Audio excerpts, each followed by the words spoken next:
எனதருமை தமிழ் சமூகமே வணக்கம். இந்த மூணு நண்பர்களுக்கு இன்னைக்கு நான் உங்களுக்கு யாருக்குமே மீடியாவோ இல்ல பிரஸோ தெரியாத ஒரு விஷயத்தை நான் இப்போ நான் உங்களுக்கு சொல்லிக்கிட்டு இருக்கேன். இங்க நம்ம தமிழ்நாட்டுல ஜல்லிக்கட்டுக்காக போராடின பாண்டிச்சேரியை சேர்ந்த மகேஸ்வரி மாரிமுத்து இன்னைக்கு ஹவுஸ் அரெஸ்ட் பண்ணி வச்சிருக்காங்க. அலங்காநல்லூர் மற்றும் அவனியாபுரத்துல 144 தடை இல்ல அப்படின்னு சொல்லி நேற்று பிரஸுக்கு போலீஸ் அறிக்கை கொடுத்திருக்காங்க. அதே மாதிரி என்னன்னா 144 இல்ல அப்படின்றதுக்காக. பட் இன்னைக்கு அவங்க நான் பொங்கல் கொண்டாடுறதுக்காக இங்க வந்திருக்காங்க. அவங்கள இன்னைக்கு அரெஸ்ட் பண்ணி இங்க ஹவுஸ் அரெஸ்ட்ல வச்சிருக்காங்க.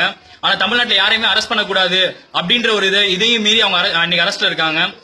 இந்த நாட்டுல அதே மாதிரி அவங்களுக்கு இன்னைக்கு காலையில காவல்துறையினருமே அவங்கள தரைக்குறவாக நடத்தியிருக்காங்க.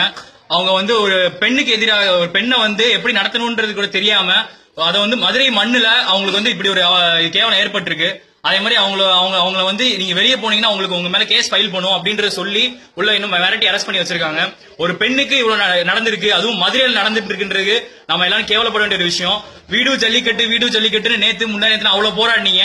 எங்க இப்ப வாங்க, எங்க யாருங்க வந்தீங்க? காலையில இருந்து எல்லா சோசியல் மீடியா நாங்க அவ்வளவு மெசேஜஸ் ஃபார்வர்ட் பண்ணிட்டு இருக்கோம். வெறும் 3 பேர் தாங்க நாங்க இருக்கோம், வேற யாருமே இங்க இல்ல. வெறும் போலீஸும் இதுவும் மட்டும் எங்களை சுத்தி உட்கார்ந்து இருக்காங்க. 3 பேரை மட்டும் வச்சு நாங்க என்ன ஜல்லிக்கட்டு நடத்த முடியும்? எங்கேயோ கத்திக்கிட்டு இருக்கீங்க, முடிஞ்சா இங்க போராட்டம் பண்ணுங்க பாப்போம். இப்ப நீங்க அலங்காநல்லூர்ல வெறும் 3 பேர் எங்க ஹவுஸ் அரெஸ்ட்ல நாங்க உட்கார்ந்து இருக்கோம். எங்களுக்கு ஆதரவா யாருமே இன்னும் வரல. அது நாங்க பிரஸ் மீடியாவுமே எங்களுக்கு சப்போர்ட் பண்ண போதில்லை, தெரிஞ்சு போச்சு. போலீஸும் எங்களை ஒழுங்கா நடத்த மாட்டாங்க. இப்போ எனக்கு தெரிஞ்ச வரைக்கும் நீங்க பேஸ்புக்லயோ இல்ல இதை பாக்குற யாருனாலும் நீங்க எந்த சோசியல் மீடியாலும் ஷேர் பண்ணுங்க.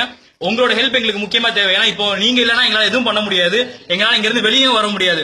சோ இந்த லைவ் மூலமா இந்த மெசேஜ் தெரிவிச்சுக்கிறேன். இதை நீங்க எல்லாத்துக்கும் முடிஞ்ச அளவுக்கு ஃபார்வர்ட் பண்ணுங்க. இப்போ மதுரையில யாருன்னா வீடு ஜல்லிக்கட்டுன்னு ரோசமான ஆம்பளை எவனா ஒரு குரல் கொடுத்தானோ அவனை கிளம்பி இங்க வாங்கினா போத எவனுமே இல்ல. தனியா என்ன ஜல்லிக்கட்டு போராடுறீங்க? இங்க வாங்கடா வாடி வாசலுக்கு. இங்க இருந்து நம்ம ஜல்லிக்கட்டு நடத்தோம்டா, வாங்கடா. இது எங்களால வேற எந்த விஷயமும் இப்போ எங்களால பண்ண முடியாது. ஏன்னா நாங்க மொத்தமா ஒரு 3 பேர் மட்டும் நாங்க அரெஸ்ட் பண்ணி உட்கார வச்சிருக்காங்க. எங்க கூட போலீஸும் இருக்காங்க. பட் எங்களால இப்போ ஒரு எங்க இருக்க சிச்சுவேஷன் நீங்க தான் எங்களுக்கு ஹெல்ப் பண்ணணும். அதே மாதிரி பக்கத்துல இருக்க குரவன்குளத்துல கூட நடத்திருக்காங்க ஜல்லிக்கட்டு. ஆனா அங்கெல்லாம் போலீஸ் எதுவும் பண்ணல. பட் இங்க நாங்க எதுவுமே பண்ணல, நாங்க போராட்டம் பண்ணல, எதுவுமே பண்ணல. ஜஸ்ட் நாங்க பொங்கல் கொண்டாடுறதுக்காக அவங்க வந்திருந்தாங்க, அவங்களை பிடிச்சி அரெஸ்ட் பண்ணி வச்சிருக்காங்க. அதாவது ஒரு பெண்ணுக்கு உண்டான மரியாதையும் கொடுக்கல, எதுவுமே பண்ணல. இது நீங்க பாக்குற எல்லாருமே எவ்வளவு தூரம் இதை ஷேர் பண்ண முடியுமோ ஷேர் பண்ணுங்க. நீங்க டவுன்லோட் பண்ணி வாட்ஸ்அப்ல அனுப்பிங்களோ எங்கனாலும் அனுப்புங்க. உங்களோட சப்போர்ட் எங்களுக்கு முக்கியமா தேவை.